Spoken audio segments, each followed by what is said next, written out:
हे दोस्तों, welcome to wifi classes. मेरा नाम है गौरव तिलथिया और दोस्तों आपकी हेल्प करने के लिए एक वर्ल्ड क्लास इंपॉर्टेंट टॉपिक लेकर आया हूं जिसका नाम है दोस्तों शेड्यूल। तो दोस्तों आज शेड्यूल की बात नहीं करूंगा, लेकिन शेड्यूल के अंदर का मात्र मैं शेड्यूल नंबर 7 की बात करूंगा। दोस्तों अपन जानते हैं कि अपने भारत के संविधान में 12 शेड्यूल हैं। इसको कलर को हटाता हूँ, है ना। 12 शेड्यूल हैं दोस्तों अपने, जिसमें से 12 के 12 अगर आपको नहीं पता है तो डिस्क्रिप्शन में मैं लिंक डाल दूंगा। आई गारंटी यू चेहरे पर होगी स्माइल शानदार वाली और आपको चुटकी में याद हो जाएगा ये गौरव तिलथिया का वादा पूरी ताकत से पढ़ाया है। देख लेना उसको पहले, अब इसमें आ जाओ। बात यह है दोस्तों, अपने 12 शेड्यूल में से अपना एक शेड्यूल है 7वें नंबर का। ऐसे लिख दिया शेड्यूल को मैंने, है ना। 7वें नंबर का शेड्यूल की बात चल रही है, जिसमें क्या हो रहा है, पावर का डिस्ट्रीब्यूशन हुआ है यूनियन और स्टेट लिस्ट के बीच में। तो इसमें ये बताया दोस्तों कि कौन कौन सी इंपॉर्टेंट लिस्ट होती है। ये तो पूरे हिंदुस्तान को पता है भाई, ये शेड्यूल 7 कौन सा है, तो सबको पता है कि distribution of power between union and state ऐसा कुछ है। लेकिन वो एग्जामिनर बड़ा खतरनाक है, वो आपसे छन्नी लगवाएगा। मतलब वो आपके देखना चाहता है कि आप कितना गहराई से पढ़ते हो।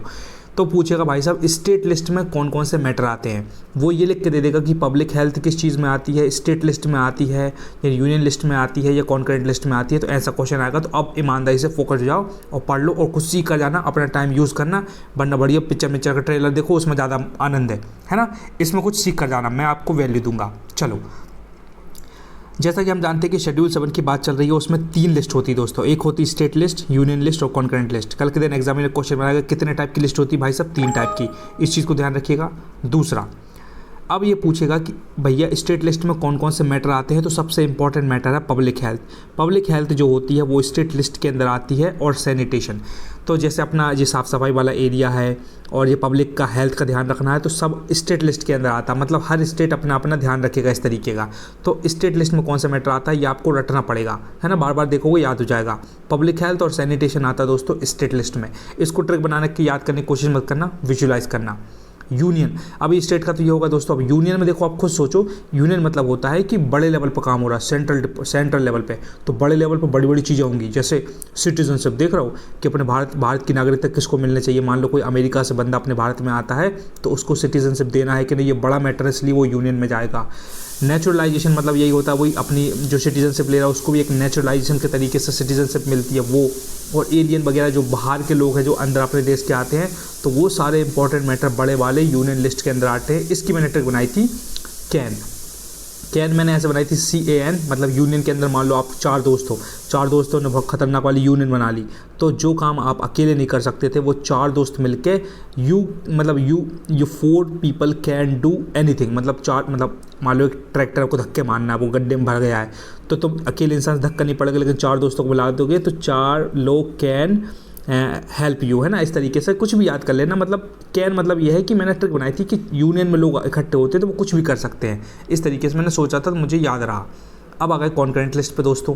ये है कॉन्करेंट लिस्ट। कॉन्करेंट लिस्ट में क्या आता है, कॉन्करेंट मतलब होता है जो सब मिक्स कर दिया उसमें। तो इसमें लीगल मैटर आते हैं, जैसे मेडिकल है एंड अदर प्रोफेशन आते हैं। जैसे फॉरेस्ट सब्जेक्ट, फॉरेस्ट के जितने भी अपने पेड़ पहाड़ की बातें होती है वो कॉन्करेंट लिस्ट में आती है दोस्तों। ये इंपॉर्टेंट बात है। एजुकेशन की अगर बात कर दी भैया कि एजुकेशन मिलना चाहिए, एजुकेशन में क्या पॉलिसी चेंज होनी चाहिए, ये सब कॉन्करेंट लिस्ट के अंदर आती है। तो ये आपको याद करनी पड़ेगा, इसलिए मैंने वेरी इंपॉर्टेंट लिखा है।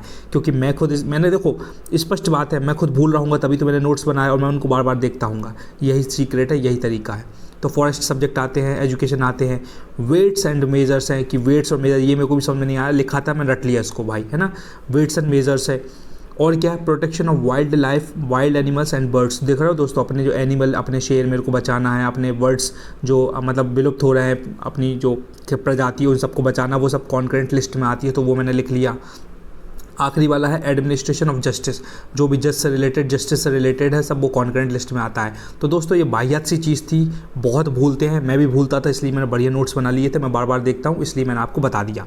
ठीक है, एक और फटाफट बता दे रहा हूँ। स्टेट लिस्ट में पब्लिक हेल्थ और सैनिटेशन आता है। यूनियन में दोस्तों कैन, मैंने यूनियन कैन डू एनीथिंग, मतलब एक यूनिटी के साथ लोग कुछ करेंगे तो दे कैन डू एनीथिंग। तो कैन से C से बन गया सिटीजनशिप, A से बन गया एलियन, एन से नेचुरलाइजेशन।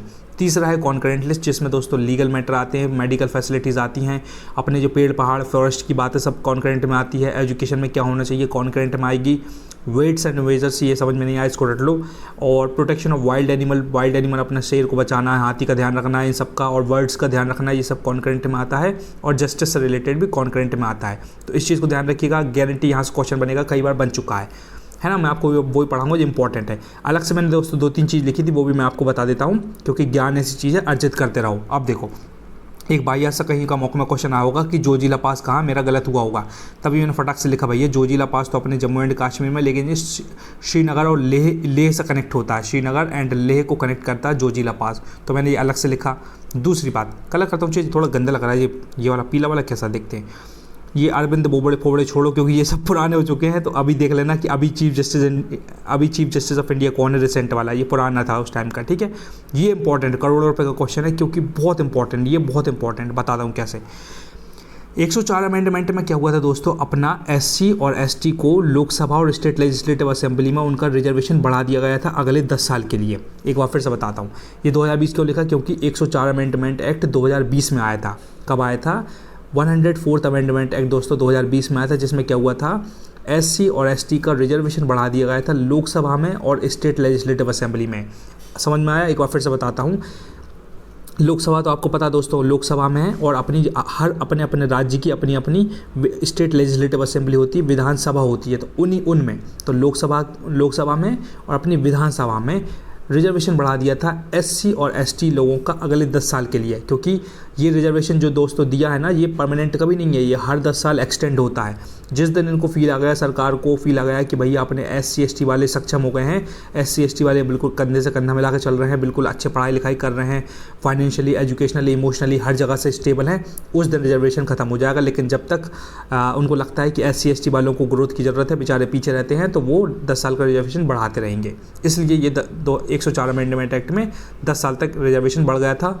इसके साथ साथ और क्या हुआ था इसी अमेंडमेंट एक्ट में, ये इंपॉर्टेंट बात है दोस्तों, मैंने स्पष्ट अभी लिखा है, एंग्लो इंडियन का सिस्टम खत्म कर दिया।